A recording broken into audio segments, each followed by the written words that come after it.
you can see that the title here is that towards seeing the chiromagnetic effect at long last. I guess that from this, it should be clear that we haven't seen it yet. But the thing is that we're seeing some, good evidence towards seeing that. So that's what I mean by this title. Yeah. So this is the plan of the talk. So as I said, I will talk about what is CME, why the CME is interesting, and I will focus on the search for CME heavy ion collision, a little bit of a history, and then I will highlight the Isobar collision experiment and some of our recent quantitative understanding and prediction. All right, so let me start with something that is really basic. So that's about fermions. So let's say we have our basic description of nature that is based on quantum field theory. Well, we have quarks and leptons. They're described by the simple Lagrangian, which is the Dirac Lagrangian. In that massless limit, I guess everybody understands that in that limit, something interesting happens, because once you don't have the mass term, you can split your Dirac Lagrangian into a left-handed sector and right-handed sector. Suddenly you get a new symmetry. In addition to our usual vector current conservation, you get something we call the axial symmetry. Correspondingly, there is a classically conserved axial current. Well, the axial symmetry is really kind of, like the mirror symmetry between left hand and right hand. So that symmetry is classically conserved again. And it also introduced some specific patterns of the correlation between spin and momentum, which actually will play an important role. That means that, for example, what we call the right-handed, quark, let's say, had its momentum and spin to be parallel, or what we call left-handed quark had its momentum and spin to be anti-parallel. These are all nice. So, chiral fermions actually are quite interesting. However, if you do have a large mass term, that spoiled basically all the kind of special things about chiral symmetry and axial symmetry. The reason is that the mass term mix up the left and right together, okay? And you can see also that by looking at the equation motion, it explicitly breaks this axial current, which is supposed to be conserved. So these are all well-known basic textbook stuff. In QCD, the question is that whether our quarks are chiral or not, or chiral enough. Well, in the QCD, there are two sources for the mass. If you're thinking about, the quarks in the vacuum, that's what we call the constituent mass, which contains a standard model mass. That's actually pretty small for example, for the U quark and the D quark. But the constituent quark is large, on the order of 300, maybe 330, 340 MeV, and that's because of what we call the chiral condensate. So with that, of course, you don't get all this kind of nice thing about chiral fermion. However, we know that in heavy ion collision, our precise goal is to create a hot quark gluon plasma where we have chiral symmetry restoration. So in that environment, if you do get in that environment, this term will disappear, and then you go back to the standard model mass, which is small enough that you can actually explore all the physics related to chirality. Now, chirality one of the perhaps the most interesting consequence of chirality is what we call the chiral anomaly. Well, chiral anomaly, of course, is a fundamental aspect of quantum theory for those chiral fermions. It's very, very special in the sense that it breaks the symmetry because of quantum mechanics. Okay, as I already mentioned, at the classical level, you have this axial current which is conserved. You see, if you don't have this mass, it's conserved. However, when you have quantum effect, like this kind of loop effect, you do break it. And that's what we call the chiral anomaly. I guess I don't want to spend too much time on this. Everybody probably heard about this many, many times. And if you're more condensed matter oriented person, you perhaps immediately recollect that by using the simple Landau level picture, where when you have electromagnetic fields in parallel, you start to pump out right-handed particle out of the Dirac sea, or send left-handed particle into the Dirac sea. That's how you create chirality. Okay, so chiral charge can be created. They're not conserved anymore. Now, this is of course the microscopic property of our quantum theory for chiral fermion. But as we know, that one of the big lessons of all the physics is that microscopic symmetry always has some consequence for the macroscopic property. For example, when we have space-time symmetry, translational symmetry, we have energy momentum conservation, and we can introduce temperature and things like that. And if you have a phase symmetry, you have a conserved charge and microscopic theory, and then you can introduce chemical potential for your thermodynamics. Now the question here is, what that chiral anomaly implies for matter? This is again, chiral anomaly is a special symmetry property. It's classical symmetry that is spoiled by quantization. Now that consequence is precisely what we call the chiromagnetic effect. Basically, it's a macroscopic version or macroscopic manifestation of that chiral anomaly I just mentioned. So what does it say? It says that if you have a chiral system, a system with chiral fermion, and you do have a non-zero chirality imbalance that we use a mu5 to quantify, then an electric current or generally a vector current can be induced by an external magnetic field. Now this normally doesn't happen. If you think about all of our electricity, what happens is that you turn on an electric field or you turn on a voltage, which is essentially an electric field. Then you get a conducting current. So that's the normal electricity. Now we're getting a very different electricity, where you use a magnetic field induce electric current. And that cannot happen by symmetry unless you have something that is by itself not a parity even. And that is what we call the chiral material. This is what is encoded in this mu5. We say if there's a system that is macroscopically, having a non-zero chirality, meaning there's unequal number of right-handed particle and left-handed particle in the system, that's when you can get this effect. Again, this is what we call or what we mean by chiromagnetic effect. And there are many physics that goes into this. It concerns chirality, topology, and anomaly. And I'm going to just briefly mention a little bit of that. The reason for why we are interested in this effect. Okay. Now, how to intuitively understand this effect? This is not difficult to understand. In fact, you can simply consider that to be an interplay of magnetic field and chirality polarization. Okay, you apply a magnetic field, Maxwell magnetic field. Now the quark, let's say, suppose we consider a bunch of quarks. The quarks have spin, and therefore there's a magnetic moment because quarks are charged. Now you can see the spin will be parallel to the magnetic field. Suppose we're considering only U quark, which is positive charge. Now spin will be polar. This is what we call magnetic polarization. So spin prefer to be in parallel to magnetic field. Now, if you, in addition to that, you have chirality in your macroscopic system, meaning that you have, let's say, some extra right-handed particles, right-handed quarks. And that means you have a non-zero correlation between spin and momentum of these quarks. So the result, you have some momentum along the spin, and which is along the magnetic field. You get a conducting current. So that's basically the kind of intuitive picture of what happened. Of course, the precise coefficient cannot be determined this way. And the derivation of this coefficient actually demonstrates this coefficient comes entirely from the chiral anomaly itself. Okay, so that's certainly very interesting physics. For QCD, there are also some other particular reasons why we are interested in this effect and why we want to look for it. And that's related to the Gluon topology, or more generally, the kind of non-abelian gauge field topology. There are famous topological transitions like the incentons and the sphalerons, which are fluctuating constantly in our QCD system. This is, that topological winding number.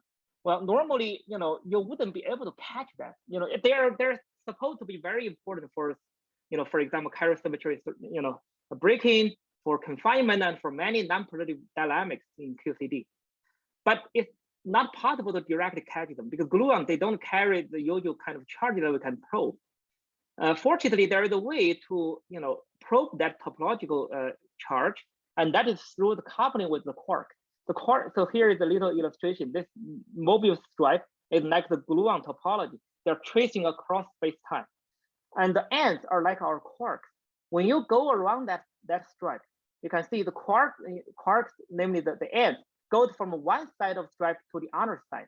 And what that means in our chirality language is say that a left-handed quark become a right-handed quark when your gluon complete that tracing. Okay, so that's very important. That's actually a remarkable relation, which is known in mathematics of the Singer index theorem. So every unit of topological charge induces a chirality imbalance. So that's very nice because now we say, okay, if you want to see the gluon topology, And if you do have chiral symmetry restoration in the quark-gluon plasma, you can just probe the net chirality of the quark. Okay, so that's one of the big motivation why we want to measure that, chiral magnetic effect, because the net chirality is what appears in this formula, this mu5. If we probe this, we see a non-zero mu5, and that means we are seeing some of the topological effects, directly, because these two are directly related. Okay, and there is also other reason. For example, there's the interesting cosmic connection. We know that the baryon of symmetry that we see today in today's universe is very large. There's a lot of matter and very little antimatter. And people believe that one of the mechanisms to create this asymmetry, the baryon asymmetry, is through the electron weak 3 topological transition, baryon transition. And in those kind of process, you can briefly break the P and CP symmetry and create a bubble out of equilibrium setting, because the universe is very rapidly expanding at the beginning. Okay, now that environment is almost exactly what happened in heavy ion collision. You have a non-abelian gauge plasma which is rapidly expanding, and then the hope is that you can try to quantify the topological transition in this system, the topological chart you get, because that helps us to understand the mechanism of the baryon symmetry. In the heavy ion collision, of course, the gluon topological transition shown depicted here create a chiral symmetry, not a baryon symmetry. It's a chiral, meaning it flips a right-handed quark into a left-handed quark, and now that chiral asymmetry can be measured by that chiral magnetic effect again. There are many other reasons. I will just briefly list them. For example, there is also a lot of interest in the condensed matter physics about this chiral magnetic effect. People are measuring in the so-called Dirac and Weil semimetals. In astrophysics, there are interests, for example, for the lepton, like neutrinos and electrons, even in the supernova matter or complex star matter. In the cosmology, there is an analogy between, as I said, baryon symmetry and the chiral symmetry that we can probe.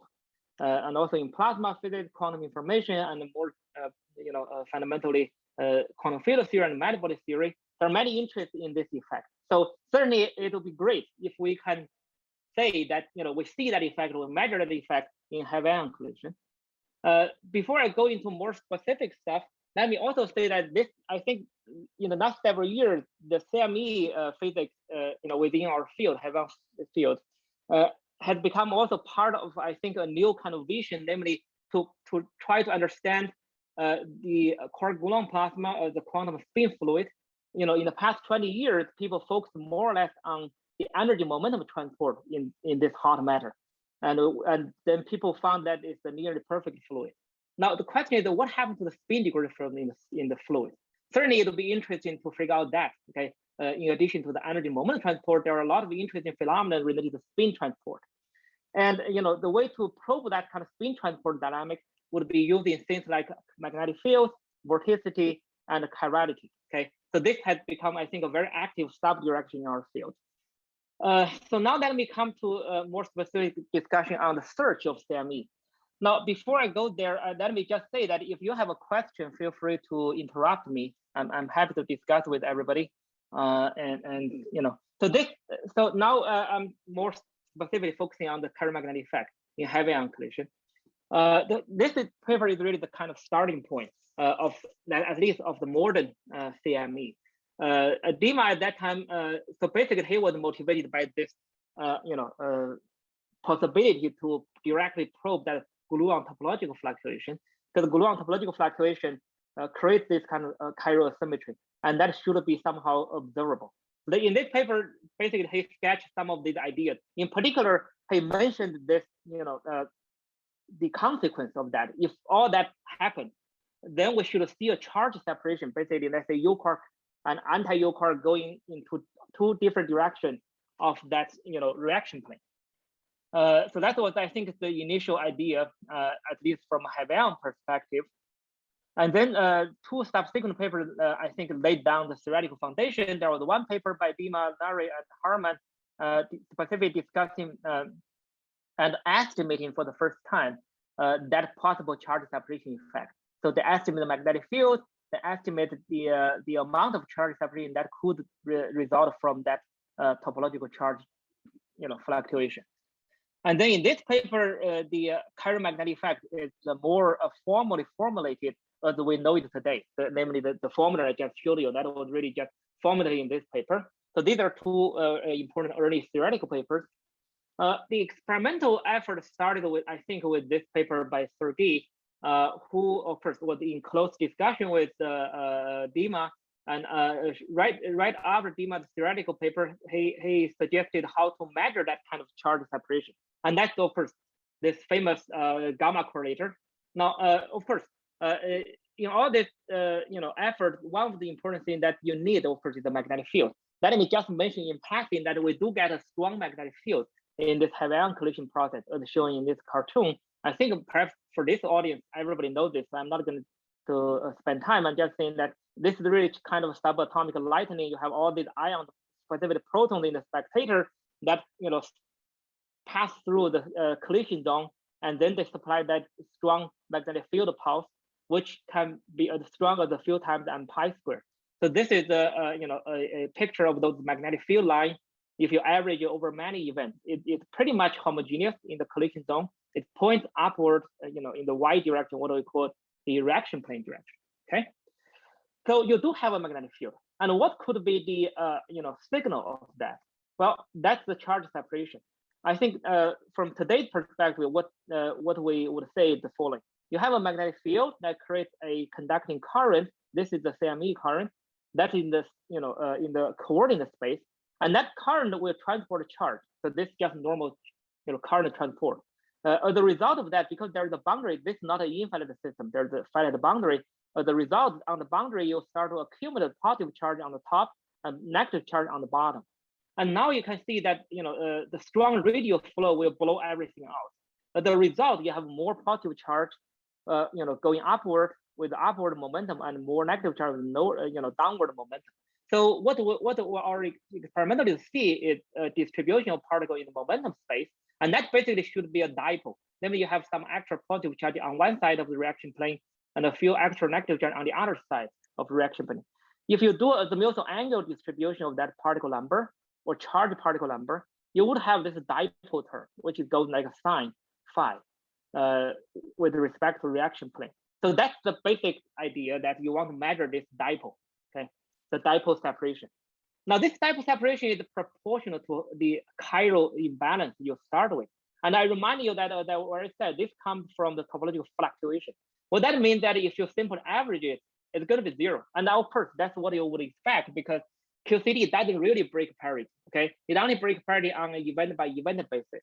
So that means that you really cannot directly access that little dipole that you want to measure.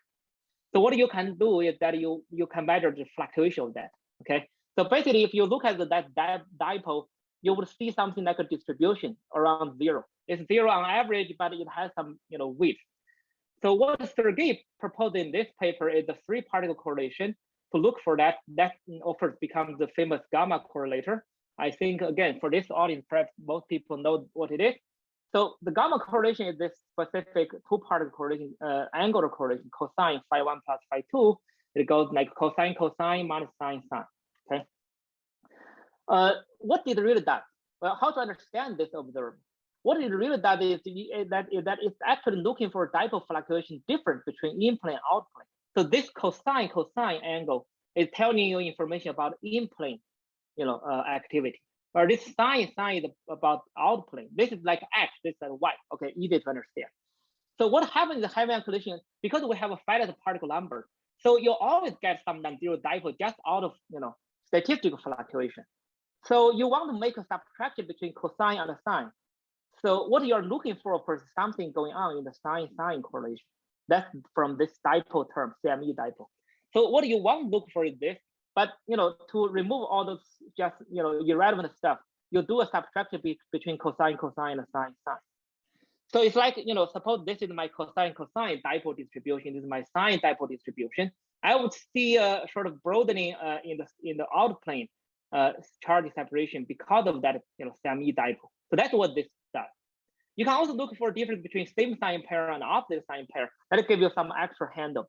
For CME, if you only have CME that is at play, you would say gamma CME is negative A1 squared, this dipole square, or gamma CME opposite sign pair is a plus A1 squared. So that's the basic feature of this gamma. Now let's come to 2009, and remember that was the Quark matter 2009. I was at that time I was a postdoc at LBL. So now that come to the part about Fokker.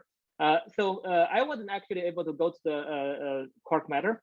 Fokker came back from the Quark matter, and he told us the absolute big news was this. Okay, namely Star reported at Quark matter 2009 that there would be a very important discovery of this CME by measuring this 3-particle angular correlation, and we do get a signal. And that paper was later published in the same year, 2009. I remember we had a lot of discussion when Fokker came back from Quark matter. We spent quite some time to understand what exactly happened in those observables, but at that point we were not exactly sure because there were not full information until the papers came out. Actually, Star had both a short paper and a known paper. If you look at this data, you can see indeed the gamma, these are the blue is the opposite charge, which is positive, while the red is same charge, which is negative. Now you come back here, you say, oh, that seems to be in line with CME. But you could interpret it that way, okay? So that was, of course, it became a big news, and there were lots of actually news medium coverage. But on the other hand, there were certainly skepticism, and that came almost immediately after the paper showed up. Even from within the Star, and I think many people here perhaps knew that. Anyway, so that was, you can see the paper is toward the end of 2019. There was this paper by Fuchang, who basically said that there were not background due to resonance decay. Basically, he was saying that this kind of pattern could be all explained by just cluster. What he meant by cluster would be just resonance decay. So give you an example. Now suppose this is rho zero. A rho zero decays into a pi plus and pi minus. Now rho zero has a non-zero momentum. That means that both of the daughters, the pi plus, pi minus, will inherit a part of that momentum in this direction. And that gives you an angular correlation because the two tend to move in the same direction, namely the original momentum of the rho zero. So this is a plus minus angular correlation. So why would that give you something that look like CME? Well, coming back here, you can see what CME gave you is that a broadening of the sign, like the outplane dipole distribution. However, a resonance decay like a plus minus collimation will narrow down the dipole distribution of the cosine part, namely the in-plane charge separation. So if you make a subtraction here, it's not clear whether it's because you get a bigger term in this part or you get a smaller term in this part. The resonance give you a smaller term in this part, or the CME give you a bigger term in this part. So that's why there is a confusion. Okay? So Fuchang basically claimed that this is enough to explain all those data. And then there was also the paper by Scott Pratt a little bit later. But what he proposed is an additional effect that people call local charge conservation. What it says basically that when your hydrodynamics start to freeze out, over certain charge correlation length scale, your little local fluid cell or fluid patch remains charge neutral. And then when they are converting into hadron, they also give you angular correlation. Now imagine this is your fluid patch is neutral. Well, that means that when you produce a positive particle, you must produce also a negative particle. On the other hand, because of strong radial flow, the whole patch has a momentum in certain direction. So this is very, very similar to resonance decay. The two effects are almost indistinguishable. They basically both give you a collimation in the plus minus particle in their momentum direction. So both effects certainly can contribute to the measured gamma. Now, then here also came our paper with at that time Adam Bisdak and me. We both were a postdoc here at LBL, and with Fokker we took a serious look at this. Fortunately, that experimentally not only measure this gamma correlator here, which is a cosine minus sine. They also have data for the cosine plus sine, which is basically what people call delta correlator. Now it's become actually simple enough that you get a two variable and you get two measurements, and then you can actually nicely separate cosine cosine from sine sine. Because really, that in CME you're looking for this guy. Okay, so once you use both gamma and delta, information here, gamma and delta, and you can actually directly look at sine sine and cosine cosine, and that was the big kind of finding of that paper at the end of 2009 by the three of us. Of course, later on we wrote a series of papers to better understand what's exactly going on. But I think in the very first paper, we quite forcefully showed that it's not what it looked like. Okay, so basically, if you look at this cosine, cosine, and sine, sine, let's say it's focused on the same charge, namely plus, plus, or minus, minus, you get basically almost zero sine, sine correlation, or you get a lot of negative cosine, cosine correlation. In other words, the star measurement is showing you some pattern like plus, plus going opposite and in plane, or the CME would want to see something like plus, plus co-moving in the out plane. So something certainly is not right. And if you look at plus minus, then it's completely, deviating from CME expectation. And that, plus minus correlation for either in plane or out plane are in line with, resonance decay plus local charge conservation. They give you the same thing. That's basically this. We actually work out the transverse moment conservation, quantitative, and that's basically what you see here for the negative in-plane correlation. That's basically the transverse momentum conservation.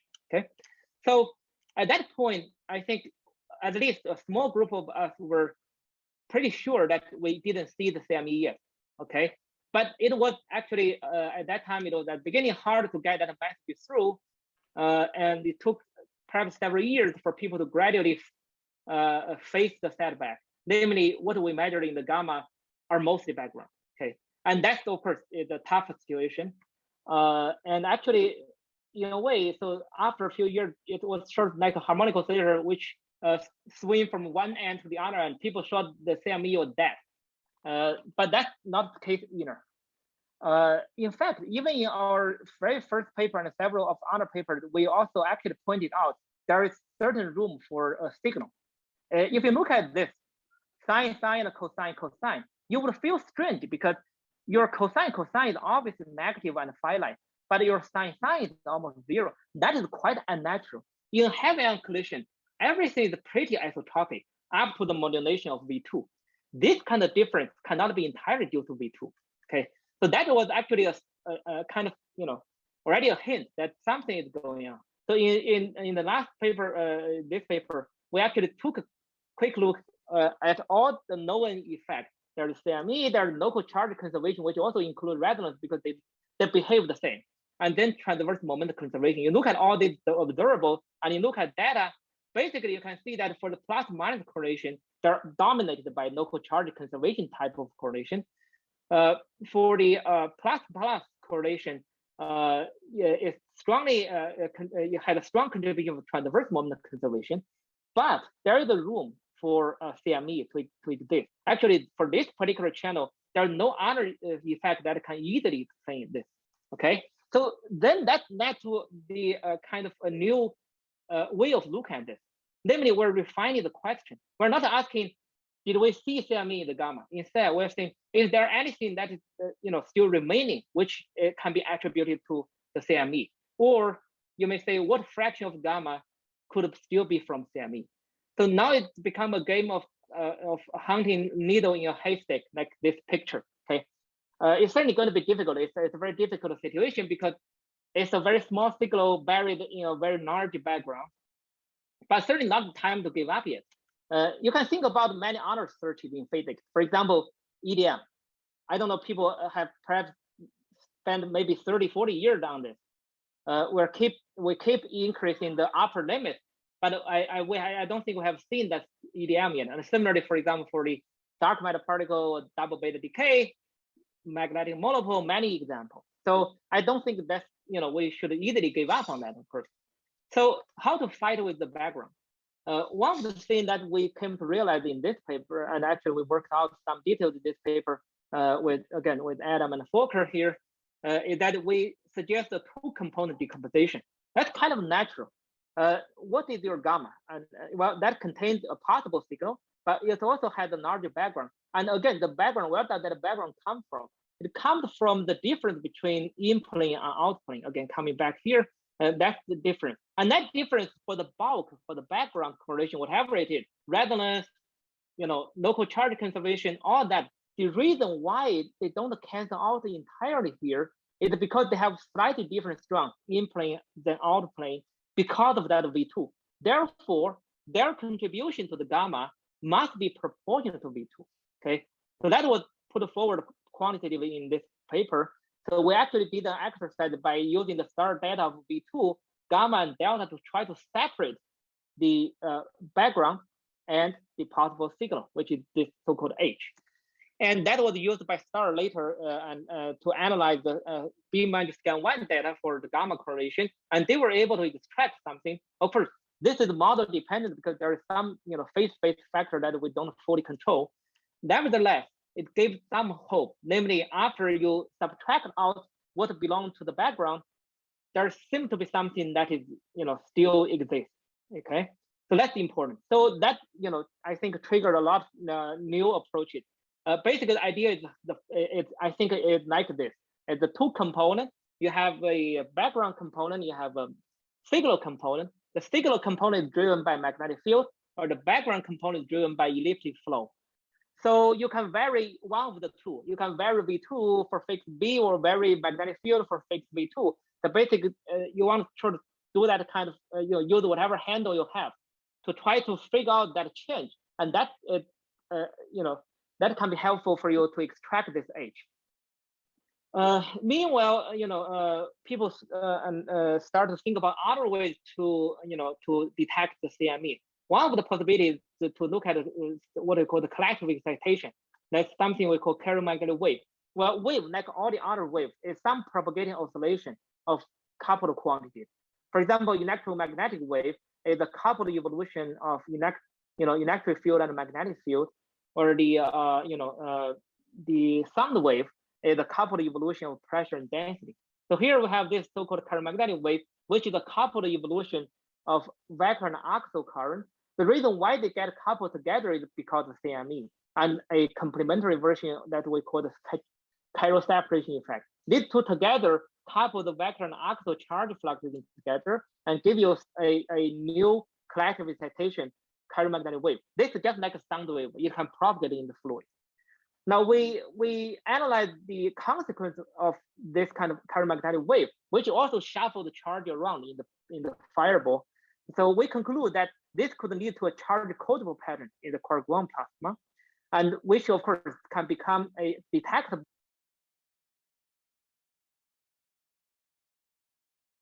Seems like there's interesting measurement from Star and later from Alice about this splitting. You can see that indeed that V2 difference seems to be in proportion to the charge asymmetry, and that's another possible signal of CME phenomenon. Now let's move on to the next stage. I think that's around 2015. I think several important things happened. Because at that time we decided with a few colleagues, and I think I got basically I think Nu asked me to hello. Can you hear me? Yes. Yeah, we can still hear you. Yeah. Hello. Hello. Yes, I can hear you. Yes. Okay. Yeah, we can hear you. All right. So we decided to take a look at the status, and we eventually wrote this status report. I think that made a useful contribution to sort of summarize what we know at that point with a positive tone, and also envision what could come next. And also around that time, CME started to be seen in the semi-metals in the condensed matter, which triggered new interest even beyond nuclear and particle physics. And at Quark Math 2015, so I gave a talk where I tried to make this, sort of make this clear to our community, namely the CME not dead yet. There's still a very actually interesting hint of it, and we just need to do a little more work. Okay, and then the Chirality conference or meeting series also started. I think that's 2015. We had the first Chirality meeting at UCLA. And also very important thing that I think at this time, the B-magic scan theory or Bath collaboration started to form. And we actually got funded eventually by DOE for this collaboration. Fokker, of course, was leading this effort. So we one of the components of the physics for the best collaboration is to focus on understanding the CME in a quantitative way. Okay, and also on the experimental side, I think Brookhaven started to form this Isobar task force, who started seriously look at the possibility of the Isobar experiment, which is also very important, as I will come back later. So that I think after that time, I think a strong experimental activity actually started. Okay, that was great. There were many new analysis strategies that were proposed with the hope to extract signal out of the background. Remember that at the beginning, it was like people had a lot of debate and sometimes harsh debate. It was more like one party saying that what we saw in the gamma was just CME, and the other say it's not CME. Now I think the question changed. It's like out of that gamma, how much say signal you could extract? Okay, so there are many ways many strategies that have been developed, and there were efforts by STAR and also by Alice, by CMS.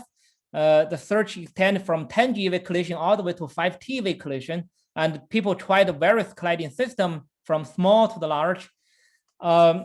So for example, this is an example from Alice where they try to use the so-called event shape engineering method. And also that was used later by CMS for 5 TeV. The idea is that when within the centrality, within the same centrality, the magnetic field doesn't change much, but the geometry can be selected by using the so-called event shape selection. So you can see how the gamma changes with your event-wise V2. You generally see a linear dependence, and that's precisely telling you there is a V2 proportional background. And you can try to extract or subtract that V2 dependence. And what is remaining should be your signal. Okay, so that's what Alice and CMS tried. STAR also tried that. You can also use another idea, namely this magnetic field has a different amount of correlation with the reaction plane and the event plane. I think the idea, the importance of the magnetic field fluctuation was first emphasized in this paper, by me and my group members at that time. So basically, we pointed out and we quantitatively simulated the fact that the direction of magnetic field is not always in the perfect y direction. Of course, it's not, and it had a given amount of correlation with the second order event plane and a very little correlation with third event plane, and so on. Basically, we quantify that as the mutual fluctuation of magnetic field, and that turned out to be a useful feature. For example, the magnetic field is strongly correlated with the reaction plane, but relatively weakly correlated with the event plane. Where V2 does the opposite. V2 is strongly correlated with the event plane or less correlated with the reaction plane. So that motivated experimentalists like Fuqiang and Sergey to propose that kind of method. So this is one example where STAR used that contrast between event plane gamma and reaction plane gamma to extract a CME fraction. You can see it's not small. It's on the order even 10 to 20%. So that means there is possibly something. Another idea here from Fuqiang and collaborators, you can look at the invariant mass. What that means that, for example, suppose you are most worried about rho zero, okay? Your rho zero decays into 2 pi, pi plus, pi minus. Well, you can then do a selection of invariant mass. All the pi plus, pi minus that come from the rho zero, of course, will have the invariant mass to be just rho mass. So if you avoid that region, you could remove that background. But unfortunately, I think that's kind of not enough because as we said, that kind of background is not just resonance. Actually, local charge conservation it at least as important as the resonance. Okay, so there are also other proposals like sign balance function, R correlator. These are different construction of that try to extract the same kind of dipole fluctuation information. Well, to make it short, you can see this is the compilation, as far as I understand, the latest compilation from STAR, based on all different kind of methods and data from different years. So combining everything together, this is what you get. It's on the order of 8 to 10%, maybe plus minus 4, and with some large systematic uncertainty. But if you look at this, some people will say, okay, this seems to be consistent with 0. But let's be a little more scientific. If you look at this from a statistical point of view, this result is certainly more consistent with being non-zero, okay, than being zero, okay. So I would say it's a very positive hint. Recently, we also made a compilation with Dima. We're writing a paper, and then we made a compilation, putting all the information we had from RHIC and RHC at different collision energy. That's how it looked like. Certainly, they're not conclusive, but I think they're a very positive hint in the RHIC energy range, especially on the order 100, 200 GeV collision. So we certainly shouldn't give up. I think there is a good hope. And then, what I think could be decisive is this isobar collision. I already mentioned that, Brookhaven formed this task force to investigate whether isobar collision could be, useful to find or kill CME. Now, the basic idea is simple. You try, basically you do a contrast experiment between two colliding systems, ruthenium versus ruthenium and zirconium versus zirconium. So they have the same nucleon numbers in the nucleus, where they have different number of protons. One had 40 protons, the other had 44 protons. So what that means that they should have pretty much the same bulk property, but they would have different magnetic field. That magnetic field difference is about 10%. Which means your signal difference could be like 20%. So that's basically this bar chart here. They're supposed to have the same background with slightly different signal. So what we're after is that difference in the signal. Now, depending on your statistics, you could have a very strong ability to find that tiny difference. Indeed, this is a projection made by Gluon. So depending on how much signal level you have, of course, you have different, capability of nail that down. If our signal level is more than 14% or background is less than 86%, we would get a 5 sigma chance given the 3 billion data that were collected by STAR. So that's, I think, really quite exciting. Let's say even if you take this, suppose it's only 10% or 5%, you still get a pretty decent chance to see that difference, which I think is a very important first step. So where are we now with the Isobar analysis? I think STAR, it took STAR a lot of time to do this right. They started, the data were taken in the spring of 2018. Right now we're in 2021. That basically 3 years. But I think they have good reason to do it carefully, to do the blinding and then phase 2 blinding and eventually, data production and unblinding. So where are they? They are now here. Okay, I'm not going to explain in detail, but basically they're in. My understanding is that they are in the data production. They're running their analysis code, which are already frozen, so they're not supposed to adjust that analysis code.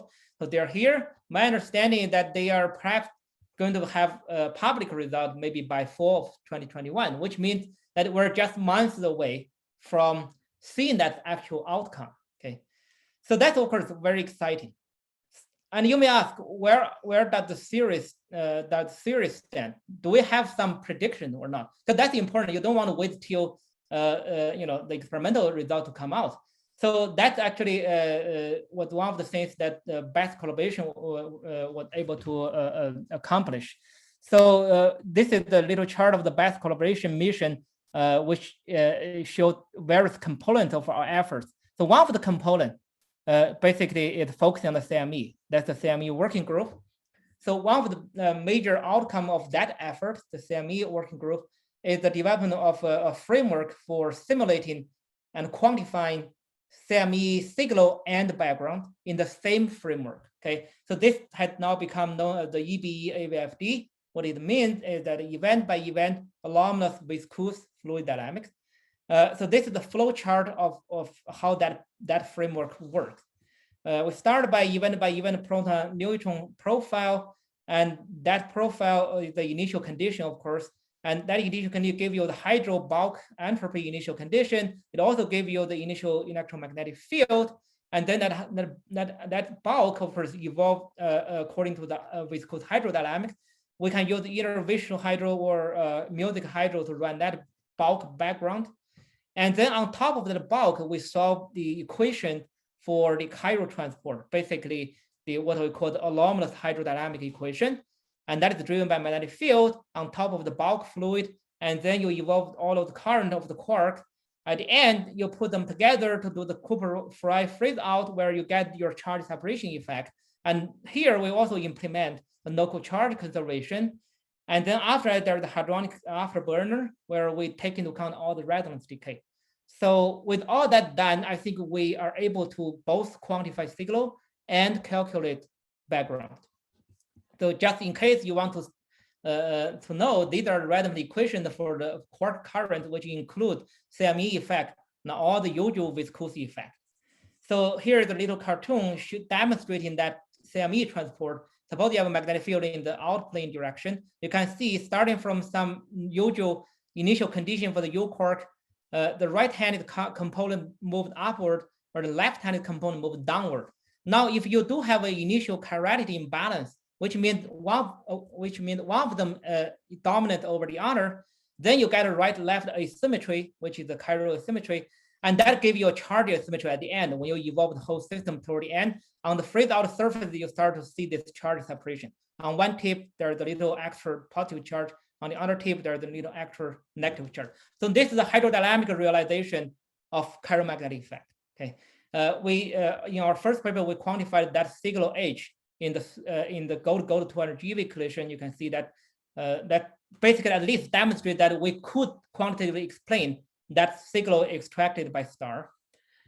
And then recently we published a paper where we gave a systematic or a set of predictions for isobars. In particular, I think we're focusing on or emphasizing the isobar subtraction, which is very important. Because if you look at this, what you want to do is that you want to make sure the background is exactly identical, and then you take a difference. That's how you can pick up a pure signal. That's what we compute in this paper. You can see after you have done this isobar subtraction, and you can measure the gamma and delta with respect to reaction plane, event plane, and also the delta. Delta is independent of reaction or event plane. You can see there are a specific set of predictions. Now, all these pretty depend on the initial axial charge, that chirality imbalance. And that's understandable because that's what we're after with the CME. We want to nail down that M5, right? So measuring CME, if you measure gamma reaction plane, event plane, and delta together, that can immediately nail down where you are in terms of axial charge. It also serves as a consistency check among all this. We also have some prediction, which is the gamma delta ratio for reaction plane and event plane after the isobar subtraction, which should show only the feature of CME pure signal, and which is independent of the initial axial charge. These are very specific predictions. We also showed that after you do the isobar subtraction, that pure signal is independent of your event shape V2. That's something you can test as well. With that, I think that's all I want to say today. I think my summary and outlook is very simple. Namely, this is a very exciting time. Okay, exciting opportunity of CME discovery at long last. We haven't done that yet, but we have a good hope for that. With 3 billion events collected for each colliding system with ruthenium and zirconium, and we're going to see the result in a few months. So stay tuned. And recently, we actually with Dima, we wrote this article to convey our excitement to a broad physics community. And we're hoping that we will soon have the good news to report. So with that, I'm stopping here, and I'd like to take questions here. Thank you. Okay, thank you so much, Jinfeng. And yes, Fokker, go first. Yeah, hi, Jinfeng, very nice. So can you, on your last slide, 35, okay, are you saying that delta is the more sensitive correlator than gamma in the lower right figure? Oh, that's a good point. In fact, we kept persuading experimentalists that don't overlook delta. If you do the subtraction, you see, the point is that if you do the subtraction, now you see, if you are ensured that the background are identical between them, you do a subtraction, both the gamma and delta are totally CME. Yes, that's right. And yes, it's actually even bigger and easier to detect. Yeah, look at the right-hand side, right? I mean, your prediction, the gamma, the error bars are still consistent with 0, whereas delta would be much more significant, right? That's correct. Yeah, well, first, with our simulation, we have limited statistics. So that band reflects that. The experimental statistics should be like 10 times better, or at least 5 times better than us. Okay, great. Thank you. You're welcome. Any other question?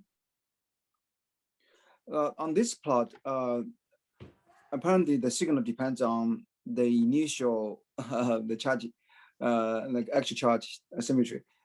What is any estimate? What kind of range you could expect from any other theory simulations? Yeah, that's also a good question. So what I can say that so first we already had the gold data, so we spent actually quite some time to try to quantitatively describe both the gamma and delta measurement for the gold system. What we learned from there actually is quite interesting. Once we have this tool, we can quantitatively understand that. So for the gold, if you go back to the delta and gamma for gold, we found that if you want to describe the data, you need about equal amount of resonance decay and local charge conservation. And then you need a CME signal that roughly corresponds to about N5 over S, about 10%.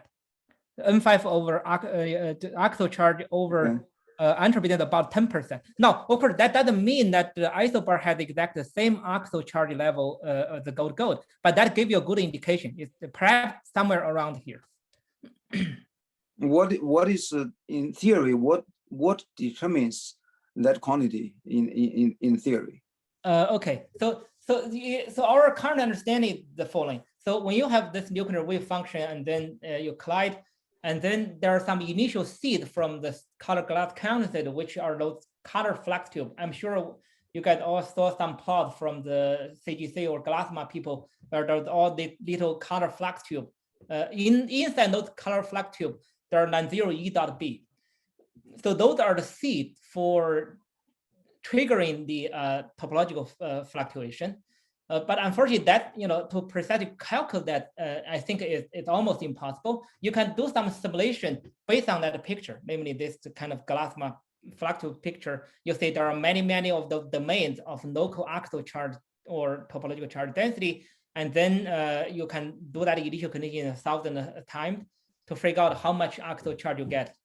But I think there's no existing way to theoretically calculate that.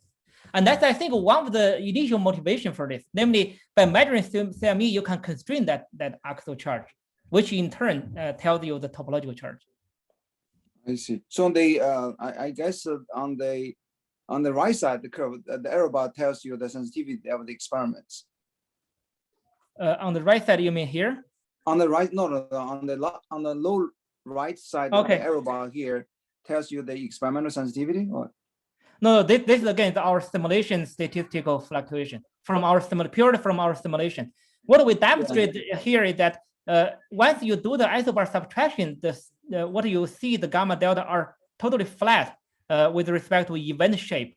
And if you look at the original gamma and delta, like for example in ALICE and CMS, they clearly show a linear dependence on the V2.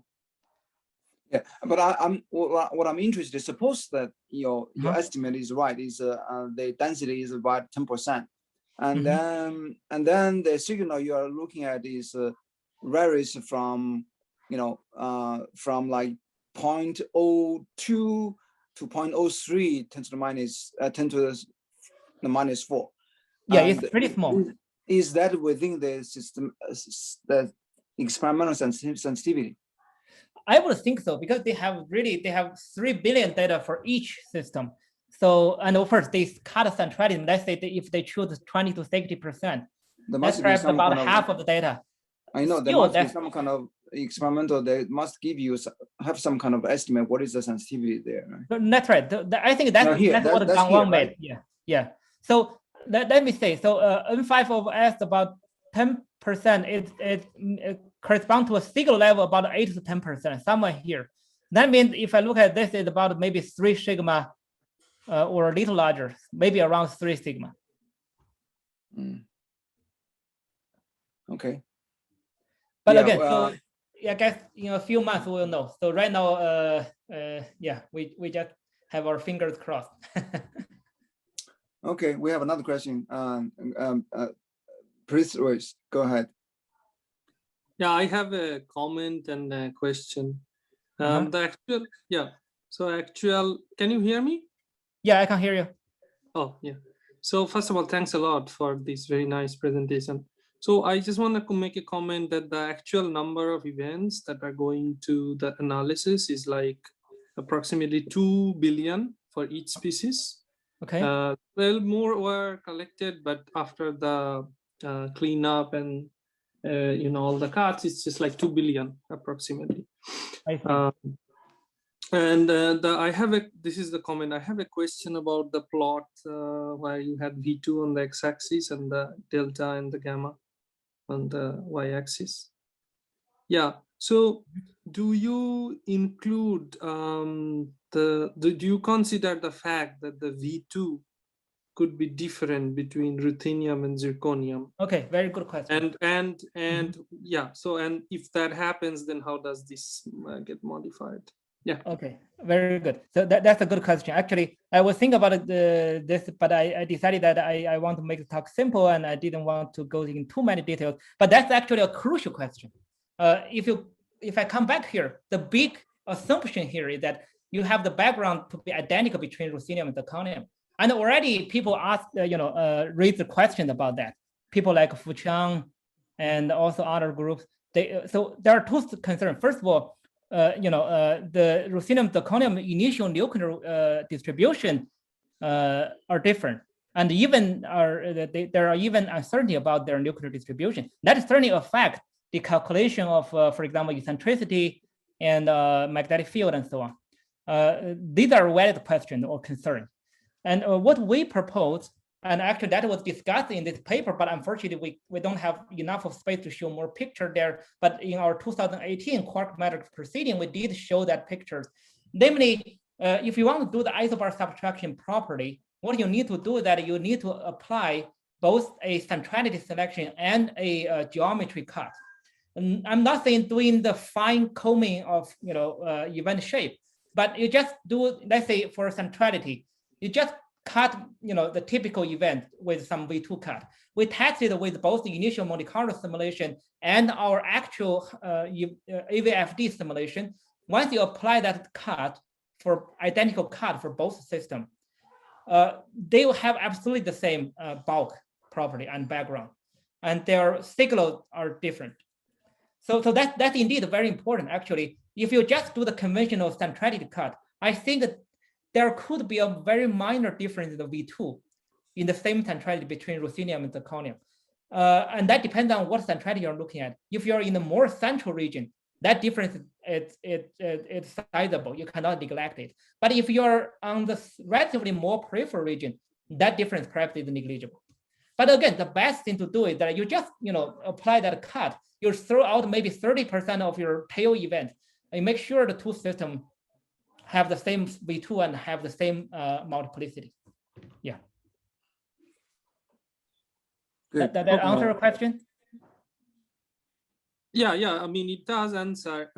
It's just the fact that you like you mentioned, right? We are performing a blind analysis, so everything is predetermined, like I know. what parts we measure. And comparing two systems by selecting event of same V2 there is one analysis that is close to something like that, but not exactly. But what we are doing is scaling the gamma correlator by V2 before we compare the two species. That's also a good way, yeah. Yeah, and but anyway, that's just I wanted to clarify. Thanks. No, this is an actually important question. Yeah, it's a little bit technical, but it's an important question. Yeah. Okay, we have another question from No. Yeah, Jinfeng, nice talk. Thank you. Also on this slide, it looks like you have the model calculation under control, especially the lower right plot. I'm a little bit concerned about the smallness of this ruthenium and zirconium. So my question is, since you have this precise model, can you reproduce data from lead on lead collisions, from Alice and star gold on gold collision? Right? We spend so many years playing with this. Can we go back, say, look at the energy dependence that published by both collaboration? Sure. I see what I mean. So here we haven't really, indeed, Yeah, well, of course, with the best collaboration, we focused on developing this tool, and we use that. We basically use the gold-to-gold collision at 200 GeV to calibrate our calculation. For good reason, because there are a lot of data from 200 GeV, and we think that that's indeed. We are confident that that's under control. So now you're saying that we should continue further to try to describe those data, right?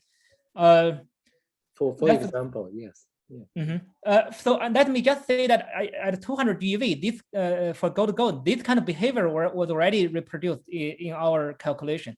It's that we just didn't try the 2.7 TeV and 5 TeV. One of the reasons for that was because we believe that the signal perhaps is going to be very, very small in that region. So I have a plot somewhere. Let me see. Well, so then you can tell us, right? Yeah, like this. From that analysis, you could tell us how strong the signal in gold-on-gold collision, isn't it? Yeah, that we did. For the gold-to-gold, of course, you could call it a calibration because, well, of course, we did all the calculation after we've seen the data. And you can see this is from, for example, if you do that event subtraction, you get a very little signal. I guess what I'm saying that because those signals are so small that we decided that we would focus on 200 GeV. But in principle, we can calculate that. Yeah, even if it's 100% background, as you suggest, we should be able to produce that background. Yeah. For the gold-to-gold, we did try. Actually, we can specifically say how much is signal, how much is background, and what kind of background. There are two dominant backgrounds, which is the resonance decay and also the local charge conservation. But of course, that in some sense, of course, is more like a calibration because we already seen the data. We know that we need this kind of, model to describe those data. So what's more important is the kind of prediction for the isobar. Okay, Volker have another question. Just to Nu's comment. So my understanding is this famous figure there at the bottom of the second to last slide. That's a prediction for the isobar run. And we have to see whether it works. And if it works, then you can use his model to go back to gold on gold, right? So I don't know what you want to gain by looking at gold on gold now, right? I mean, let's see if these predictions are somewhere near nature, and then we see. Well, right? My suggestion is easier than yours because to me, my concern is the system here for isobaric is actually a factor of 2 smaller, which means I understand. Signal is weaker. So maybe because the model is so precise now, maybe we can go back to see if in bigger system do we see anything better. So actually, maybe I make an additional remark. Actually, Nu, I think you pointed to actually an interesting point, namely, and recently we had some debate with Fuqiang, with other experimentalists, namely whether the absolute signal is bigger in gold-to-gold or in isobar system.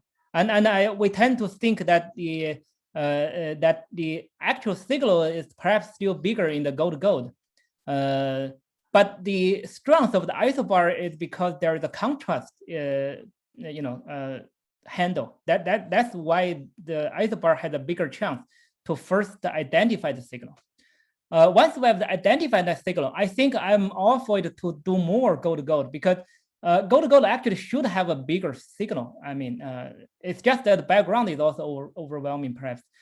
So let's understand the background really, right? I mean, the isobar run is there to box in exactly, right? Yes.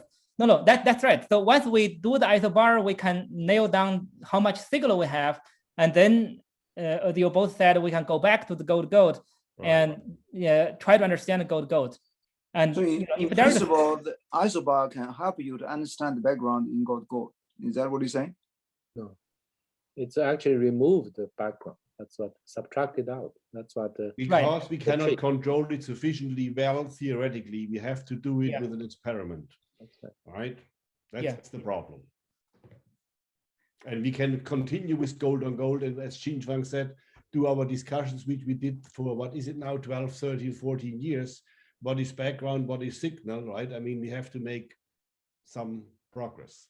And I think eventually, we hope to understand all of them, of course.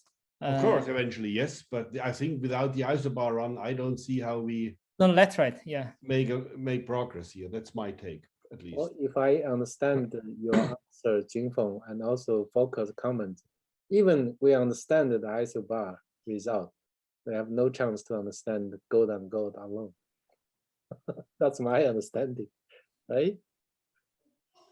Well, suppose that model of Jinfeng works with the isobar, then we can start not subtracting, right? I mean, at the moment we subtract in order to get rid of the V2. And if we now see a signal, then I have already one thing pinned down. Now I take a zirconium and I take rubidium and do it without subtraction. Then I see how well Jinfeng gets the signal and the V and the background right. Yes, I agree totally. And now, once you have that, then you can take this model and go towards gold. Jinfeng already can start with his model calculation. He has everything. Yeah, but it's a control. It's a calculation based on no grounding. Then we are. You see, my calculation has a crucial control parameter, which is M5. This I cannot nail down. Now the isobar experiment need to tell me whether I'm here or here or here. Yeah, that's what supposedly the isobar should tell me. You could start from 0.1 and 0.15. Just give us 2 without, just in case, assume you don't know, for example, zirconium, you only have ruthenium data. I just follow the logic focus trying to say, right? Right. Once I know I'm here, of course, I can go back to calculate the full gamma, and I know how much, you know. And then it's not clear that his model actually will predict the full gamma, because his model might get the background wrong, but it gets it wrong in the same way in both systems, and therefore the background is irrelevant. Okay. No, certainly. We are happy to test that. Yeah. So if you get the background wrong, how do I know you get the signal right? Yeah, that's the idea of getting. That's the idea of zirconium. They can background cancel out, right? Let me only say, guys. Let me only say that I'm not holding this tool as the black box. First of all, as part of the best effort, maybe in a couple of months we'll put that on the GitHub, so everybody can play with it. And second, we actually already handed that to Star for more than a year. So the CME analysis group have been using that and testing that for a long time. So. Yeah, there's no secret in what I'm doing. Yeah, I know. I'm not saying you're trying to hide. I think you could say this signal is 0.15 on the left plot. What it's supposed to be, can I reproduce gold on gold result? That's exactly what I'm saying. Sure. No, that's right. This is pretty much like what we did here. You can see this band. These are basically calculation by estimating how much M5 we have. Now, if you say from isobar, I can nail down how much M5 have, I would just have a single line. Yeah. So the bottom line. You're completely right. So we are all like waiting for you guys to tell us where we are in this landscape, and then a lot more can be done further. Yeah. All I need to know is when the analysis finished, so I can schedule another HIT seminar. Great. Okay, thank you so much. Maybe on different topics. Yeah. When you can you, after you finish, can you send me your slides by email? Sure. Need that posted on the line. Thank you so much. Okay, we can now, if you guys can continue to discuss, we can probably move the discussion offline. Thank you all for joining. Okay, thank you, Jinfeng. Nice to see you guys.